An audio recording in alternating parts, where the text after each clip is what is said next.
So you'll start out asking the questions. Yep, I'm starting now. Hey Okay. everybody, it's Kathy Nordyke. I'm the owner of Drop the Leash Pet Sitting, and on Wednesdays I jump on to share my wisdom with you. Today I have a very special guest that I am so excited for you to meet. With me is Gary Caulfield. Did I say your last name right? I didn't That's even ask. correct. Gary Caulfield with Veteran Companion Animal Services. This is a great follow-up to last week's Wednesday Wisdom when we talked a little bit about military working dogs. So Gary, welcome. Thank you so much for sharing your time with me. You already told me that you're a little bit famous here locally. It sounds like you've done these interviews with a lot of different radio stations and maybe some TV stations. So the fact that you were willing to jump on here with me makes me very happy. Thank you. Yeah. I do want to know more about your organization. I want my audience to know. So tell me, what is Veteran Companion Animal Services? Who are you? What kind of service do you offer?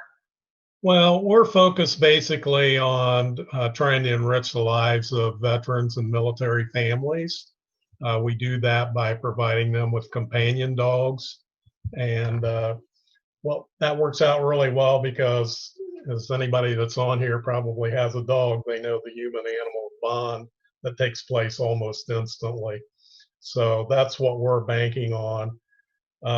Experience tells us that if we've got any veterans that are struggling or anything like that, if we can get them a dog, we have hard facts that will tell you that that dog has saved their lives. And we got good examples of that out on our website, which I'll talk to you about a little later. But we have three main missions. The first one being is the placement of rescue dogs with veterans. And when we do that, we cover all the food, veterinary care, insurance, and supplies for the first year for the veteran. Wow. So, yeah, we take good care of them to get started off. We also have a training program, and the training programs not only for the dogs that got placed, but any veteran can sign up for the free training on our website, and we'll provide them with the professional training for their dogs. Typically, when they go to the training, most of the training is for the humans. Yes. The dogs catch on pretty quick, so we just try to work with them on the best ways to interface with their dog, and by doing that, getting them to follow commands and all those kind of good things that you want to have happen with a dog. And the last thing is an area that I'm in charge of. It's called the Alumni Program. And what we do is we pay to have meaningful outings with as many veterans that want to participate. An example, last year we took a number of veterans to a Blue Jackets game and paid for everything. Again, experience tells us that if you can get a bunch of military people together, they just love talking to each other. They start giving each other a hard time right away and talking about things that they're dealing with and that kind of thing, to the level that some of us have not been in that situation, cannot do very easily. So to that point, this year I hosted a golf outing at Safari on September 13th, and I raised $7,900 for the Veteran Alumni Association. Yes. That's So wonderful. yeah, so unfortunately right now the pandemic's causing us not to be able to do quite a number of things at this point in time, but I can assure you in the spring we're going to have a big blowout for them, and get everybody together as possible, as many as we possibly can. We're really targeting having a zoo outing and getting a shelter house and providing a meal, getting all the veterans and veteran families in for nothing so that they can get together. So that's sort of what we're focused on right now. Yes, we're all looking forward to the future when hopefully in the near future things will be different and we can be together. But I love the fact that during this time when we have less ability to be in contact with and working with and talking with humans, you provide a dog which can provide amazing companionship for these veterans. So what you're doing is incredible, and I'm so excited about it. How did this all start? How was VCA started? Tell us about the history. You got interested, you got hooked up with Heather Lane, Dr. Heather Lane. This was her brainchild. She started it back in 2013, and in 2015, it was deemed a 501c3 charity. Heather's a veterinarian, and starting in 2019, she gave all that up, and she's now the executive director of the charity, and that's what she focuses all her time on. She isn't doing that right now because she just had a baby, but yeah, once things get squared away there, she'll get back in the saddle and help us drive the charity. She does an outstanding job. She does a great job, and she's got a lot of passion regarding it. She came up with the idea because she had a lot of military people in her family, both sides of the family, and saw what dogs could do to those veterans. And she said, this has got me interested enough to, start something up where we can do it for as many other veterans as we can talk to. So that's what we're doing. That's incredible. We're growing. The charity's growing year to year. I started with the charity in February. Okay. You can imagine when we first started out, trying to get the right things in place to place the dogs and all those kind of things. Yeah. We learned a lot. It was a growing experience for us. Since then, we've instituted a lot of process and procedures to make sure we do it the best way we possibly can to have success. Yes. So yeah, I think every great organization in the beginning, you have to bootstrap it a little bit. You've got to figure it all out, the ins and outs. And unfortunately, the best way to learn is by making mistakes. But those are the things that make us better. And I think it's important to note, I want to point out that not only are you doing something great for veterans, which is really important, but you're doing something really great for dogs, for homeless dogs that need rescued, and they need that companionship as well. What is the criteria for a good dog? So when you go to the shelter, or when you're looking for a great dog to match with a great veteran home? Yeah, that's a great question. Heather works a lot with the Delaware County Humane Society and other rescue groups. We've been primarily getting our rescue dogs from them. What we do is she gives them some guidelines as to what we're looking for based on size, breed, temperament, all those kind of good things. We got to make sure we got the right dog, going to the right person. We interview all the veterans. They sign up and say they're interested in getting a dog. Myself and some other volunteers end up interviewing those veterans just to try to get an idea what they're looking for. Why do they want a dog? What kind of dog do they want? All those kind of things, so that we can make sure they get the dog they're looking for, number one, and one that's an appropriate size. One other thing that we do, and I don't know if you've ever heard of this, but we use a program, let me look at it here, Meet Your Match. It's an application that anybody can go out and fill in all the information in there, and it'll come back with recommendations for dogs that you're looking for. Oh, so I have never heard of this. Yeah, all you have to do is Google it. Okay.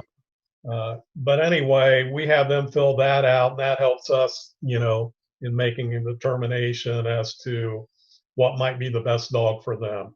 Yeah. As you can imagine, at the Humane Society, there's a lot of pitties there. Some of them turn out to be pretty good dogs, but we're looking for all kinds of different dogs. We've placed Rottweilers, and a good number of them are just Heinz 57s that just turned out to be really good dogs. So, they all work. Yeah. In order to assure that we get the right dog, we actually had somebody foster the dog for at least a month to 2 months. Okay, that's interesting. Yeah, that builds all the background, things that we need to know about the dog. How does it interact with people they know, they don't know, other dogs, other cats, anything like that. Yeah. What's their temperament? Do they like to walk, or they just like to sleep? Build as much history on it as we can so that we can match it up with what the veteran's looking for. Yeah. Some veterans just want a dog that's, going to cuddle up with them and, spend some time with them. Others want to go get a dog that'll go hiking with them or Right. whatever. Be active. They want to Sure. do. So yeah, just like people, all dogs have different personalities and different likes. So they do. And they weren't doing that. And obviously they had a few failures because the dog got there. We just placed them directly with the veterans, and sometimes that didn't work out too well. So, live and learn. right. This way, we just placed 4 dogs that all were fostered, and they worked out beautifully. So you can't really beat that. Yeah. I was part of interviewing some of the veterans and part of the placement. And, when you take that dog for the first visit that they're going to live with that veteran, it really warms your heart. I've worked with some veterans that were really needy, and I saw their whole attitude change as soon as that dog come into their life. That's got to be an incredible feeling. I can't even imagine. Yeah, it was really great, and that's what makes me want to continue to volunteer, because not only for the veteran, but the dog's got a higher purpose at that point in time. Exactly. You could not have said it any better. And to your point, I'm sure that by now my viewers are thinking, first of all, I want to be involved in this organization somehow. Like, this is an incredible thing. I want to be a part of this. If they know of a veteran who could use a great dog, or if they know of a great dog that could really use a good home and has a lot of love to give, where do they go? What do they do? How do they get a hold of you? Well, the best place to go at this point in time is out to our website, which is vcascharity.org. Okay. That'll have everything out there that you need to do anything. If you got a veteran that's interested, he or she can sign up right there on the site, and that'll go directly to our review board. If they're a veteran that owns a dog and would like to get free training, all they have to do is sign up. We do not do any scanning or anything like that, on the background of the veteran. Okay. All we have to know is they're a veteran, and that's enough for us. That's all we need to know, that they're a veteran, they're in need of either training or getting a dog. That puts us in action like right away. Other things you can do out there on that side, you can sign up for the placement dogs, you can sign up for training. And if you're a volunteer, you can sign up and show interest in the organization. We're always looking for volunteers. Besides the golf outing that I had, we're also, we got all kinds of other activities going on where we're trying to raise money. The reason we're trying to raise money beyond the alumni part of it is it costs us between $3,000 and $5,000 to place a dog. So we got to make sure we got enough money in the bank to be able to do that. So any penny that we can get, we'll take, and it'll go towards, doesn't go anywhere else but to placement of the dog with the veteran or the training. So it's really easy to sign up as a volunteer, and when you sign up, you also sign up for the newsletter, and that gives you feedback on all the activities that are taking place and that kind of thing. If you want to participate in them, we'll go from there. And of course, once we got your name that you're interested in volunteering, they'll reach out to you and see if you might be interested in an activity that's going on. Good stuff. Good. Okay. So again, that website, and I'll post it in the comments below, but it's vcascharity.org, correct? Correct. That's correct. Awesome. Yeah. Thank you again for being on here today. Like I said, what you all are doing is incredible, and I couldn't wait to share it with the world. So keep up the good work, and y'all please visit the website, check out this amazing organization, help some veterans, help some dogs find great veteran homes. And as always, thanks for watching my Wednesday Wisdom. I look forward to seeing you all next Wednesday. If you want to know more about me or my pet sitting, feel free to drop by my website, which is droptheleashpetsitting.com, or you can visit me on Instagram at Drop the Leash Pet Sitting. Thanks, guys. Thank you so much. It was great meeting you. Oh, thank you. I appreciate getting the opportunity. You guys take care. See you next week.